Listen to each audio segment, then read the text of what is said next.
माननीय योगी जी से अपील करता हूँ, मैं उनका फैन हूँ बहुत। हमारे माननीय योगी जी ने अच्छे काम किए हैं, शिक्षा पर भी माननीय योगी जी को ध्यान देने की आवश्यकता है। क्या किसानों की आय दोगुनी हो गई है क्या? आय तो दोगुनी नहीं हो गई, तो हमने देखा नहीं, कह नहीं सकते हम। हमें लगता है इसका कमीशन खोरी का काम शिक्षा विभाग के अधिकारियों तक जाता होगा। चिकित्सा व्यवस्था में जिला स्तर पे तो बहुत अच्छी व्यवस्था है, लेकिन सरकार से थोड़ा सा और अपील करना चाहता हूँ कि आपने जो गाँव में सामुदायिक स्वास्थ्य बनाए हैं, इनमें भी एक डॉक्टरों की पोस्टिंग होनी चाहिए। गायों की समस्या 60-1.5 साल पहले बहुत बड़ी छोटा जानवर जो थे, आवारा जानवर थे। गाय तो हमारी माता है, लेकिन जो आवारा जानवर थे उनकी बड़ी समस्या थी, किसान परेशान थे। लेकिन आज की डेट में सरकार ने इस व्यवस्था से किसानों को निजात दिलाई है। अगर हम तुलना करते हैं तो सोने चांदी के दामों में काफी महंगाई आई है, लेकिन डीजल पे हमको महंगाई नजर नहीं आती। कैसी शिक्षा व्यवस्था? शिक्षा व्यवस्था जो है, शिक्षा की व्यवस्था तो एक व्यवसाय बन गया है। प्राइवेट स्कूल मनमानी फीस ले रहे हैं। शिक्षा और चिकित्सा इसमें तो भेदभाव होना ही नहीं चाहिए। हम तो कह रहे हैं सबका समान अधिकार है, तो गरीब व्यक्ति का भी बच्चा स्कूल में पढ़े, उसी स्कूल में IAS IPS का भी बच्चा पढ़े, ऐसी व्यवस्था होनी चाहिए। 1 लाख होमगार्ड का परिवार है, आप वोट जुड़िए, 1 लाख परिवार आपके साथ जुड़ेगा। एक बेबाक आवाज, एक ऐसा व्यक्ति जो सार्वजनिक मामलों पर बिना किसी लाग लपेट के सीधे सीधे बोलता है और सरकार और समाज पर एक अनफिल्टर्ड यानी कि बिना किसी बनावट के अपना नजरिया पेश करता है। मेरा नाम अरविंद सिंह है, जनपद हरदोई का रहने वाला हूँ। मैं होमगार्ड एसोसिएशन का अध्यक्ष हूँ और श्री राष्ट्रीय राजपूत करणी सेना का भी मैं जिला अध्यक्ष। देखिए, अरविंद कुमार सिंह की एक नहीं बल्कि दोहरी भूमिका है जो उनको काफी अलग बनाती है। एक तरफ तो वो होमगार्ड संगठन के अध्यक्ष हैं, जो कि एक तरह से सरकारी तंत्र से जुड़ा हुआ है, और दूसरी तरफ वो राष्ट्रीय राजपूत करणी सेना के जिला अध्यक्ष हैं, जो कि एक सामाजिक संगठन है। तो मतलब एक ही व्यक्ति दो बिल्कुल अलग अलग दुनियाओं को एक साथ लेके चल रहा है। उनकी खासियत यह है कि वो हमेशा सिक्के के दोनों पहलुओं को सामने रखते हैं। और तो इस समय सर जहाँ आप रहते हैं वहाँ की बुनियादी सुविधाओं के बारे में बताइए, क्या लग रहा है, कैसी सुविधाएं बुनियादी? देखिए, जब से हमारे माननीय योगी जी सरकार में आई तब से काफी सुधार हुआ कई चीजों में। चिकित्सा व्यवस्था जो है, मेडिकल कॉलेज वगैरह कई सरकार ने बनवाए हैं पूरे उत्तर प्रदेश में, उसमें एक हमारा हरदोई जिला भी। आज की डेट में मेडिकल कॉलेज में बहुत बेहतर व्यवस्था है। अभी परसों मेरी माता जी का थोड़ा सा इलाज होना था, दांत का, हम दांत का इलाज कराने गए तो बहुत अच्छी व्यवस्था मिली। बड़े अच्छे डॉक्टरों ने बड़ा अच्छे से बात की, उनका बात करने का तरीका भी बहुत अच्छा था और इलाज भी बहुत अच्छा मिला। लेकिन चिकित्सा व्यवस्था में जिला स्तर पे तो बहुत अच्छी व्यवस्था है, लेकिन मैं सरकार से थोड़ा सा और अपील करना चाहता हूँ कि आपने जो गाँव में सामुदायिक स्वास्थ्य बनाए हैं, इनमें भी एक डॉक्टरों की पोस्टिंग होनी चाहिए कि गाँव का व्यक्ति छोटे मोटे जो बीमारियां होती हैं उनको गांव पर ही बेहतर इलाज मिल जाए, उसको हरदोई जिला स्तर पर दौड़ना ना पड़े। इसलिए गांव में जो बिल्डिंगें बनी है उनमें भी डॉक्टरों की पोस्टिंग होनी चाहिए। जिला स्तर पर बहुत अच्छी व्यवस्था है, ब्लॉक स्तर पर अच्छी व्यवस्था है, गांव में जो बिल्डिंग बनी है उनका भी सदुपयोग होना चाहिए, जिससे गाँव के लोगों को उसका लाभ मिल सके। अच्छा, आप जहाँ रहते हैं वहाँ की सबसे प्रमुख समस्याएं क्या हैं? समस्याएं तो रहती हैं, तो आज की डेट में प्रमुख समस्याएं क्या है? देखिए, प्रमुख समस्याएं, जैसे मेरा गांव है यहाँ से हरदोई से 20 किलोमीटर दूरी पे, हम उस गांव के रहने वाले हैं। ग्राम सभा पड़ती है, विशेष कोई समस्या इस समय नहीं नजर आ रही। गायों की समस्या 60-1.5 साल पहले बहुत बड़ी थी। छोटा जानवर जो थे, आवारा जानवर थे। गाय तो हमारी माता है, लेकिन जो आवारा जानवर थे उनकी बड़ी समस्या थी, किसान परेशान थे। लेकिन आज की डेट में सरकार ने इस व्यवस्था से किसानों को निजात दिलाई है। आज गाँव में कोई आवारा जानवर नहीं घूमता।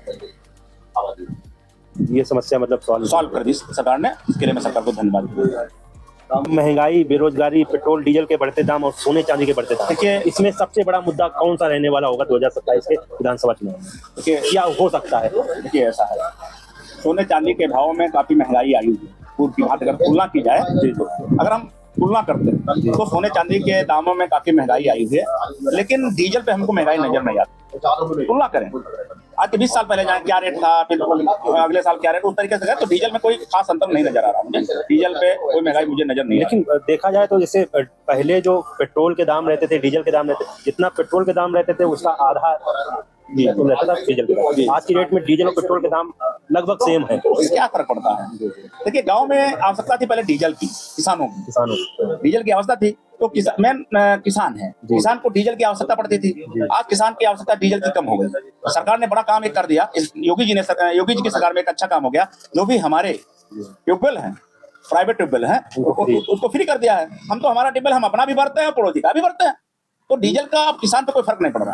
लेकिन सर, इसमें एक शिकायत ये आ रही है, जैसे हम गाँव में जाते हैं, लोगों से बात करते हैं, किसानों से बात करते हैं, जी, तो किसान ये कहते हैं कि उन्होंने लाइट फ्री कर दी जी, लेकिन इसका फायदा क्या है? जो प्राइवेट जिनका बोर है जी। वो उठा रहे हैं, वो पैसा लेते हैं, देखिए, बिल्कुल बिल्कुल लेते हैं। उसका मनमाना पैसा लेते नहीं हैं। नहीं, ऐसा है जब कोई कभी फिक्स रेट नहीं है उसका मनमाना। मैं बता रहा हूँ आपको, जैसे किसी गांव में अगर एक किसान का टिब्बल है जी तो वो मनमाना ले रहा। जहाँ पर 4-6 टिब्बल हो गए हैं वहाँ मनमाना, फिर तो कंपटीशन हो गया। कोई 100 रुपये मरता है, कोई 150 रुपये बीघा के हिसाब से मरता है, तो विशेष अंतर नहीं है। हाँ, जहाँ पिछड़े गांव हैं बहुत, एक आध सरकारी मतलब टिब्बल है, वहाँ वो थोड़ा सा मनमाने तरीके, लेकिन फिर भी उससे बेहतर है जो पंप सेट इंजन डीजल से चलाते थे, उससे काफी ज्यादा फायदे में किसान रहता है बिजली वाले टिब्बल से बनता है।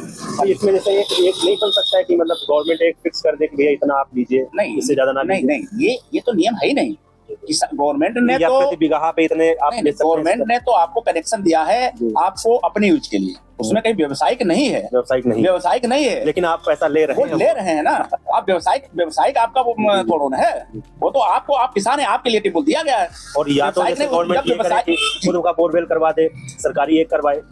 हाँ, सरकारी जो टिब्बल है उनकी व्यवस्था लचर पचर जैसे है। कई गांवों में हम गए तो लोग किसानों ने बताया कि मतलब गवर्नमेंट वाले जो ट्यूबवेल हैं वो बेकारे पड़े हुए हैं, प्राइवेट वाले बढ़िया। बिल्कुल बिल्कुल सही कह रहे हैं आप। सरकार को उन टिब्बलों की मरम्मत करानी चाहिए। नाली हमने देखा है, हम जब बचपन में थे तो एक ट्यूबवेल नाली हुआ करती थी, उनका अतिक्रमण हो गया है। हाँ। नाली टूट गई है, तो नाली बनाए सरकार, या पाइपलाइन बिछा दे, हम तो कहते हैं पाइपलाइन अंडरग्राउंड बिछा दी जाए, उसमें जगह जगह थोड़ा सा उसका एक कनेक्शन टाइप का होता है, उसको बना दिया जाए तो किसानों को आराम हो जाएगी। अगर ये किसान करते और बेहतर हो जाएगा, ये तो बहुत अच्छी मतलब उसमें काम हो जाएगा किसानों के प्रति। सरकारी टिब्बलों और कोई खास काम भी नहीं होना है, टिब्बल आपका है ही है, बिजली आपकी है ही है, थोड़ा सा पाइपलाइन बिछाने की जरूरत है, उसमें एक शुल्क रख दिया जाए, किसानों का पैसा भी, सरकार आमदनी भी बढ़ जाएगी। और यही संतुलन उनकी बातों में साफ झलकता है। ऐसा नहीं है कि वो सिर्फ सरकार की कमियां ही गिनाते हैं, नहीं, जहां उन्हें लगता है कि कुछ सुधार की जरूरत है वो खुलकर बोलते हैं। लेकिन अगर सरकार ने कोई अच्छा काम किया है तो उसकी तारीफ करने में भी वो बिल्कुल नहीं हिचकिचाते। अच्छा, आज की डेट में शिक्षा व्यवस्था पे आप क्या कहना चाहेंगे? मतलब कैसी शिक्षा व्यवस्था है उत्तर प्रदेश? शिक्षा व्यवस्था जो है, शिक्षा की व्यवस्था तो एक व्यवसाय बन गया है। प्राइवेट स्कूल मनमानी फीस ले रहे हैं। शिक्षा की व्यवस्था, शिक्षा और चिकित्सा, इसमें तो भेदभाव होना ही नहीं चाहिए। हम तो कह रहे हैं सबका समान अधिकार है, तो गरीब व्यक्ति का भी बच्चा उस स्कूल में पढ़े, उसी स्कूल में IAS IPS का भी बच्चा पढ़े, ऐसी व्यवस्था होनी चाहिए। हम तो देख रहे हैं प्राइवेट स्कूलों में 5,000 10,000 मंथली फीस ली जा रही है। किताबें जो 50 रुपए बुक मिलनी चाहिए, उसको प्राइवेट स्कूलों में सिलेबस जो कहते हैं उसको, प्राइवेट स्कूलों का वही 2,000 की किताब हो रही है। और दूसरी सबसे बड़ी विडंबना है कि अगर मेरे 2 बेटे हैं, एक 6th में है, एक 7th में है, तो 7th अगले साल 6 वाला बच्चा 7th में जाएगा ना, तो उसका सिलेबस चेंज कर देते हैं। व्यवसाय ही तो है, हर बार ऐसा कौन सा सिलेबस है जो आप चेंज कर रहे हैं? क्यों चेंज कर रहे हैं भाई? एक मानक हो, हर कॉलेज में, हर स्कूल में वही किताबें पढ़ाई जाएंगी। तो ये मार जो 10-10 20-20 हजार बच्चों का एक कोर्स हो रहा है, इससे गरीब व्यक्तियों को थोड़ा सा लाभ मिल सकेगा। फीस पे अंकुश लगाना चाहिए कि अधिकतम फीस इतनी ही ली जा सकती है, चाहे वो प्राइवेट हो चाहे गवर्नमेंट। अधिकतम फीस गवर्नमेंट में, प्राइवेट वाले तो व्यवसाय बना दिए। ये चीजें सर लागू क्यों नहीं हो पा रही? क्या रीजन हो सकते हैं? अब इसका तो गवर्नमेंट तो बहुत सख्त है, गवर्नमेंट सख्त है, लेकिन कहीं ना कहीं भाई हम खुल के तो हमने देखा नहीं, कह नहीं सकते। हमें लगता है इसका कमीशन खोरी का काम शिक्षा विभाग के अधिकारियों तक जाता होगा, या शासन जो भी हो, कहीं कमीशन खोरी होगी। नहीं तो इस पे कंट्रोल होना चाहिए। मैं तो माननीय योगी जी से अपील करता हूँ, मैं उनका फैन हूँ बहुत, हमारे माननीय योगी जी ने अच्छे काम किए हैं, शिक्षा पर भी माननीय योगी जी को ध्यान देने की आवश्यकता है। क्या आपको, जैसे अभी हम विधानसभा में सुन रहे थे, योगी जी कह रहे थे कि कायाकल्प के थ्रू जो सरकारी स्कूल है उनको अच्छा किया गया, वहाँ व्यवस्था अच्छी होती है। आपने जैसे अपने एरिया के स्कूल देखे होंगे गवर्नमेंट स्कूल, क्या आपको लगता है कि कायाकल्प के थ्रू बढ़िया हुआ है? बहुत से हमारे माननीय योगी जी के सरकार में जो प्राइमरी स्कूल थे इंग्लिश मीडियम बनाए गए हैं, और उसमें बच्चे जो पढ़ रहे हैं उनको शिक्षा भी अच्छी मिल रही। लेकिन हर जगह योगी जी नहीं जा सकते, वहाँ जो टीचर पोस्ट हैं उनकी मानसिकता पर भी तो प्रभाव पड़ता है। वो पढ़ाते कैसे हैं?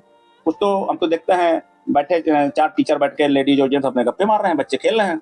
तो हर जगह, हर स्कूल की बात नहीं मैं कर रहा हूँ, कुछ स्कूलों की बात कर रहा हूँ। इस पे सरकार को ध्यान देना चाहिए। हाल ही में एक जगह वीडियो वायरल हुआ था, कुछ बच्चियां हैं स्कूल में, एक टीचर लेटी हुई है, अपना मोबाइल देख रही है, उनसे पैर दबा रहे हैं। यही मैं कह रहा हूँ, बहुत से जो टीचर हैं, इसका तो हर स्कूल में वीडियो रिकॉर्डिंग रहनी चाहिए कि बच्चे पढ़ रहे हैं, खेल रहे हैं, इसका इसकी समीक्षा होनी चाहिए हर मंथ, शासन पर स्तर पर, जिले स्तर पर इसकी समीक्षा होनी चाहिए कि किस स्कूल में कितने टीचर हैं और कैसी शिक्षा की व्यवस्था है। और टीचरों के भी हित में थोड़े से मैं बोलना चाहता हूँ, टीचर है उनसे सिर्फ स्कूल का काम लेना चाहिए, अन्य काम नहीं लेना चाहिए। उनको बहाना मिल जाता है कि सर हम तो आज वहाँ ड्यूटी में गए थे, परसों वहाँ ड्यूटी में गए थे, तो बच्चे भी डिस्टर्ब हो जाते हैं।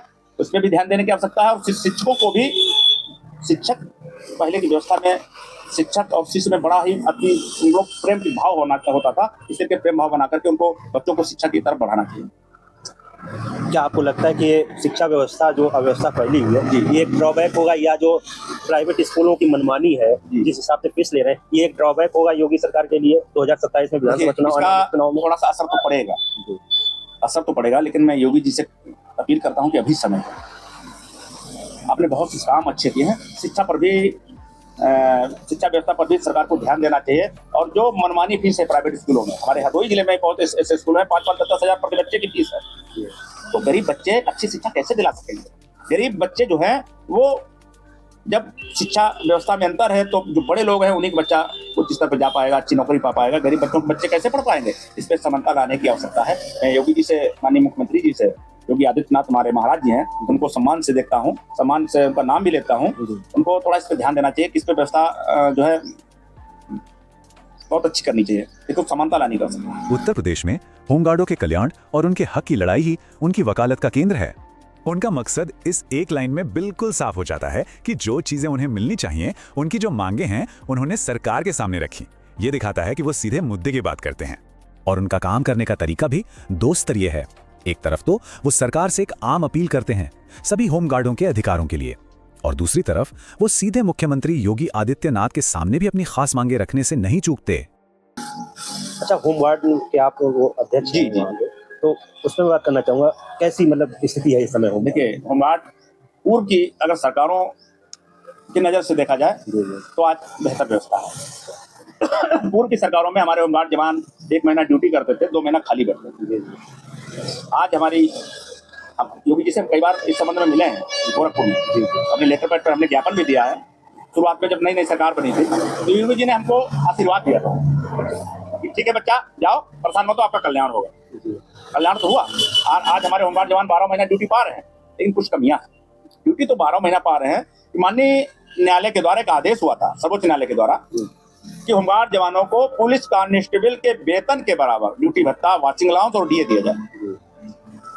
इसमें 2 प्रस्ताव बनाए गए, एक कांस्टेबल वाला बनाया गया, एक फॉलोअर वाला बनाया गया। तो सरकार ने जो फॉलोअर वाला वेतन लागू किया है, ये होमगार्ड जवानों के साथ अन्याय है।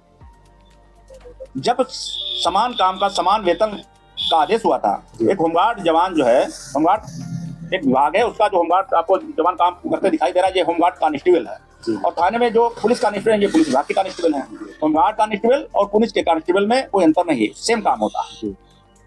अगर गश्त में पुलिस कांस्टेबल जाता है तो होमगार्ड का भी कांस्टेबल काम गश्त में जाता है, सेम असलास से जाता है, डंडे से जाते हैं या असले से जाते हैं, जैसे भी वो थाने की व्यवस्था साथ में जरूरत के आधार पर उनको भेजा जाता है, समान काम दिया जाता है। मुलजिम ड्यूटी हो, थाना ड्यूटी हो, इस वजह कोई भी ड्यूटी हो, सेम ड्यूटी एक रहती है। तो समान काम समान वेतन अगर आज सरकार ने, माननीय न्यायालय ने आदेश दिया था, तो उसका भी अनुपालन होना चाहिए था। मुझे होमगार्ड कांस्टेबल के वेतन के बराबर ही वेतन मिले, फॉलोअर वाला नहीं मिलना चाहिए। उसको 21,700 लागू करना चाहिए था, लेकिन 18,000 मूल वेतन लागू किया है।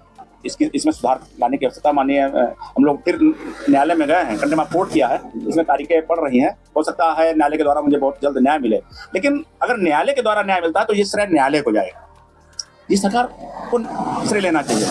1 लाख होमगार्ड का परिवार है, आप वोट जोड़िए, 1 लाख परिवार आपके साथ जुड़ेगा, तनबंध है आपके साथ, लेकिन और तनबंधन से हम आपके साथ जुड़ेंगे अगर इसमें सुधार सरकार के द्वारा किया जाता है, कांस्टेबल के वेतन के बराबर वेतन लागू किया जाता है। दूसरी होमगार्ड जवानों की एक समस्या और है।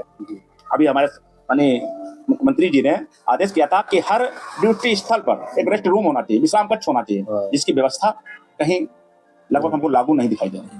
होमगार्ड जवान अगर 12 बजे उसकी ड्यूटी समाप्त होती है, वहाँ लेटने की व्यवस्था, सोने की व्यवस्था नहीं होती, तो जवान घर की तरफ भागता है, बाइक से जा रहा होता है, उसका एक्सीडेंट हो जाता है, दुर्घटना घट जाती है। तो उनको एक रेस्ट रूम की व्यवस्था होनी चाहिए। होमगार्ड जो महिला कर्मी है, जो होमगार्ड महिला बहन है, उनको मार्को को अवकाश मिलना चाहिए। हर विभाग में मिलता है, लेकिन होमगार्ड विभाग में कोई अवकाश नहीं मिलता है। होमगार्ड महिला बहन को मार्को को अवकाश मिलना चाहिए। होमगार्ड जवानों को भी कोई अवकाश नहीं मिल रहा है, कोई किसी प्रकार का। कई राज्यों में लागू हुआ है, कई राज्यों में अवकाश मिलता है, यहाँ पे नहीं, उत्तर प्रदेश में नहीं मिल रहा है। तो होमगार्ड जवानों को महीने में कम से कम 4 दिन का अवकाश मिलना चाहिए। साप्ताहिक एक अवकाश होना चाहिए। निजी काम है, कपड़े धुलना है, बच्चों की फीस जमा करना है, दवाई लेना है, इसलिए 1 हफ्ते में एक अवकाश मिलना चाहिए।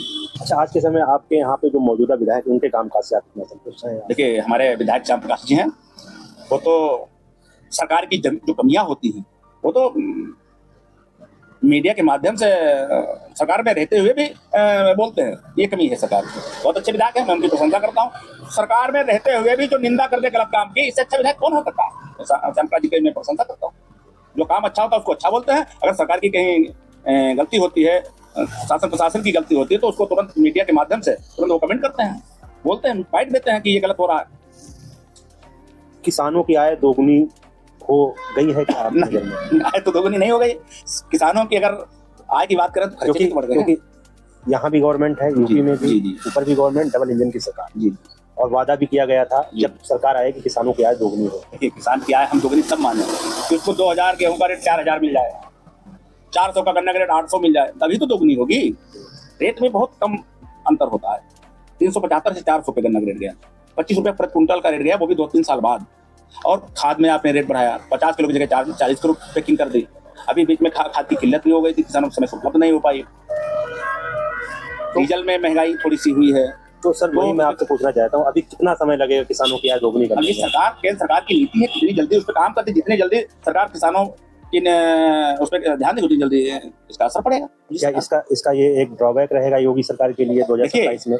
जो योगी जी की तो क्योंकि चुनाव उत्तर प्रदेश में ही चुनाव उत्तर प्रदेश में है जी, लेकिन योगी जी में बहुत सी अच्छाइयां हैं। व्यक्तिगत मैं बात करता हूँ, योगी जी की बहुत अच्छाइयां हैं। तमाम बुराइयों को नजरअंदाज किसान या पब्लिक नजरअंदाज करके योगी जी को पसंद करती है। लेकिन एक असर पड़ेगा, केंद्र सरकार के द्वारा जो यूजीसी लागू किया गया है, समाज में इसमें तीनों वर्ग, सामान्य वर्ग, बैकवर्ड और हमारा जो कहने को दलित वर्ग, हम तो दलित मानते ही नहीं किसी को, कोई दलित नहीं। आज के संसार में एक साथ हम लोग बैठ के खाना खा रहे हैं, एक होटल पे खा रहे हैं, कोई पूछता नहीं भैया आपका होटल किस बिरादरी का है। होटल में हम लोग खाना खा रहे हैं, एक साथ खा रहे हैं, उसी थाली में दलित भाई खा के जाता है, उसके बाद हम खा रहे हैं सामान्य वर्ग से। कोई दलित है नहीं, कथा कथित दलित है, आपको दलित बचा नहीं है, लाभ लेने के लिए दलित बचा है। कोई दलित है नहीं, कोई बैकवर्ड है नहीं। अब तो समानता है हर जगह, जो है हर होटल में हर जगह समान काम सब एकदम सब हो रहा है। कौन काम बताइए, कौन सा काम दलित का जो दलित कर रहा है सवर्ण कर रहा हो, सवर्ण का काम कौन सा दलित भाई नहीं कर रहा। अब तो समान सब काम, सभी काम सभी वर्ग के लोग कर रहे हैं। तो अब ये कहाँ जाति भेदभाव? लेकिन सरकार इसको जाति वर्ग में बांट रही है, सरकार बांट रही है। इससे असर पड़ेगा। यूजीसी के कारण सामान्य वर्ग काफी नाराज है भाजपा से, योगी जी से नहीं।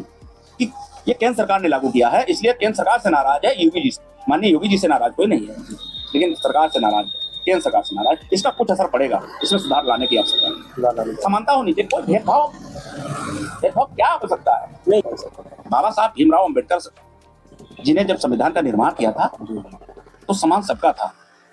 उसमें राम जी की भी मूल जो संविधान है उसमें राम जी का भी फोटो था, कृष्ण जी का भी था, सबका था, कहीं भेदभाव नहीं था। लेकिन अब धीरे धीरे लोग उसको, जो राजनीतिक लोग हैं वो इसको बांट रहे हैं मेरे समाज में। अब मैं अपील करता हूँ सरकार से, इनको बांटिए मत, इनको जोड़िए। जोड़ने का काम करिए, बांटने का काम मत करिएगा। जोड़ने का काम कैसे हो सकता है? देखिए, जोड़ने का काम जैसा अभी जो आपने यूजीसी लागू किया, कठोर कानून लाइए, चाहे वो सवर्ण बच्चा हो, चाहे वो दलित भाई हो, चाहे बैकवर्ड भाई हो, जो गलत हो उसे सजा मिलनी चाहिए। अब ये नहीं है सबके लिए, मतलब सबके लिए होनी चाहिए ना। अब हमने झूठा आरोप लगा दिया, आपको सजा मिल गई। आप झूठे साबित भी हो गए, मुझे कोई सजा नहीं मिलेगी, तो मेरा मन बढ़ेगा ना। क्या फर्क पड़ता है? आप तो झूठा बोल देंगे, जब मन होगा तब बोल देंगे आप पर आरोप लगा। तो झूठा जो केस हो उसको डबल सजा मिलनी चाहिए। अगर हम आपके ऊपर झूठा मुकदमा लिखा रहे हैं तो अगर आप विवेचना होनी चाहिए सही तरीके से, आप निर्दोष साबित होते हैं तो मुझे डबल सजा होनी चाहिए। झूठे मुकदमे लिखने बंद हो जाएंगे। किसी वर्ग का शोषण नहीं होना चाहिए। अब कहीं जातिगत भेदभाव बचा ही नहीं है। हर जगह हर लोग एक साथ बैठ के खा रहे हैं, पी रहे हैं, बोल रहे हैं, बतला रहे हैं। आपको छुआछूत हमें नहीं नजर आ रही। ये एक साथ अपने अंदर से देखना पड़ेगा इस चीज को। नहीं, सरकार बांट रही है ना। एक बहुत अच्छा भी चल रहा था यूजीसी से पहले, एक हिंदू एकता की बहुत अच्छी वो चल रही थी, हिंदू एकता। अब हिंदू एकता जब आई कि तुरंत यूजीसी लागू कर दिया, दलित अलग हो गया, बैकवर्ड भाई हमारे दलित हो गए, सवर्ण अलग हो गया। क्या हो सकता है? ऐसी व्यवस्था लाइए, जाति व्यवस्था ही खत्म हो जाए। सबको एक समान, सबको सम्मान से जीने का हक है। जब हम लोग एक साथ होटल में बैठे खा रहे हैं, एक जगह पढ़ रहे हैं, एक जगह लेट रहे हैं, जो बिस्तर आपके लिए मिलता है वही हमको मिलता है, एक समानता है, तो फिर जातिगत भेदभाव नहीं होना चाहिए। ठीक है, बहुत बहुत धन्यवाद सर आपका, बहुत अच्छा लगा आपसे बात करके। हमारे जनता जनार्दन से जी मेरी अपील है कि जातिगत भाव जो है, ऊंच नीच का भाव खत्म होना चाहिए, समानता आनी चाहिए, सबको एक समान एक भाव से देखना चाहिए। और सरकार से भी मैं अपील करता हूँ कि जो जातिगत भाव भेदभाव को खत्म होना चाहिए, ऐसे कानून को लाइए जिससे भेदभाव खत्म हो, सभी लोगों को सम्मान दिए, सबको सम्मान से जीने का अधिकार। बहुत बहुत धन्यवाद सर। और ये सारी बातें हमें एक बहुत बड़े सवाल के पास लाके खड़ा कर देती हैं कि हमारे लोकतंत्र में अरविंद कुमार सिंह जैसी सीधी और बेबाक आवाजों की आखिर क्या भूमिका है। ये एक जरूरी सवाल है जिस पर सोचना चाहिए।